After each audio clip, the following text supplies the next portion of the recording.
Hi friends, welcome to our channel. Satyabhama serial next ఎపిసోడ్లో ఏం జరగబోతోందో ఈ వీడియోలో చూసి తెలుసుకుందాం. క్రిష్ సత్యకి అసలు నిజం చెప్పనున్నాడా? అసలేం జరిగింది అని తెలుసుకోవడానికి ఈ వీడియోని స్కిప్ చేయకుండా ఎండ్ వరకు చూసేయండి. మహాదేవయ్య రుద్ర పైన ఇలా కోపడుతూ ఉంటాడు. చేసినంతా చేసి నాకు వెన్నుపోటు పొడిసి మళ్ళా పైపెచ్చు గా సెత్తికి ఎవరు ఓటేస్తారు బాపు అని అంటావారా? మనం ఏమన్నా కలగన్నామా గా సత్యకి గిట్ల 10 మంది సపోర్ట్ చేస్తారని? నువ్వు గా సత్యకి సపోర్ట్ చేస్తావని అని అంటాడు. అప్పుడు రుద్ర, ఇప్పుడంటే నేను తప్పనిసరి గిట్ల చేయాల్సి వచ్చింది బాపు. ఇక మీదట గిట్లాంటి తప్పు అస్సలు చేయను, జరగనివ్వను కూడా. గా సతీకి ఓట్లు పడనియను అని అంటాడు. అప్పుడు మహాదేవయ్య, చాలా ప్రాయిక, నీ మీద నాకు నమ్మకం పోయింది. గా చిన్నగాడే బెస్టు, భార్యని కాదని నా వెనకాల నిలబడిండు, నాకు అండగా ఉన్నాడు. వాడే దగ్గరుండి అన్ని పనులు చూసుకుంటాడు. నీకు మాత్రం ఒక్క పని కూడా సరిగ్గా చేసుడు అస్సలు రాదు అని అంటాడు.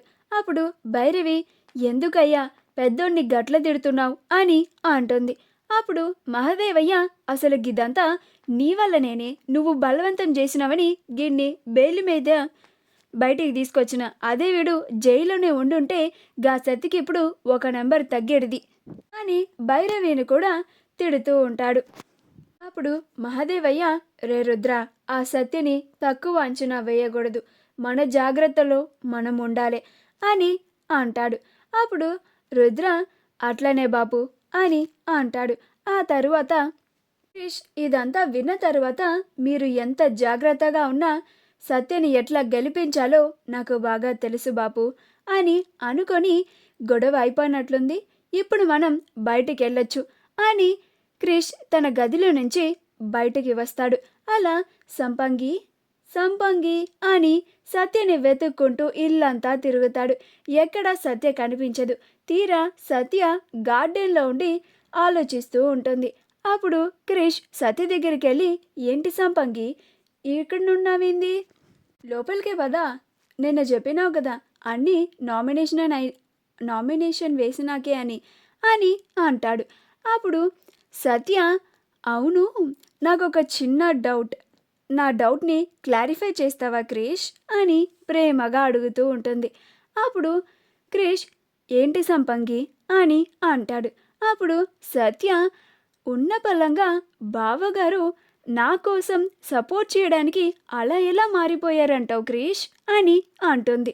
అప్పుడు క్రిష్, అమ్మో, సత్యకి డౌట్ వచ్చేసినట్టుంది, ఎలాగోలా కవర్ చేయాలి, నీ పని అయిపోయింది కదా, ఎట్లా మారితే నీకెందుకు, పద మన లోపలికి పోదాం అని అంటాడు. అప్పుడు సత్య, అది కాదు క్రిష్, ఏదో అదృశ్య శక్తి బావగారిని భయపెట్టి మరీ నాకు సపోర్ట్ చేసేలాగా చేసిందేమో అని నాకు అనుమానంగా ఉంది క్రిష్. ఆ అదృశ్య శక్తి ఏదై ఉంటుంది, ఏమై ఉంటుంది అని అంటుంది.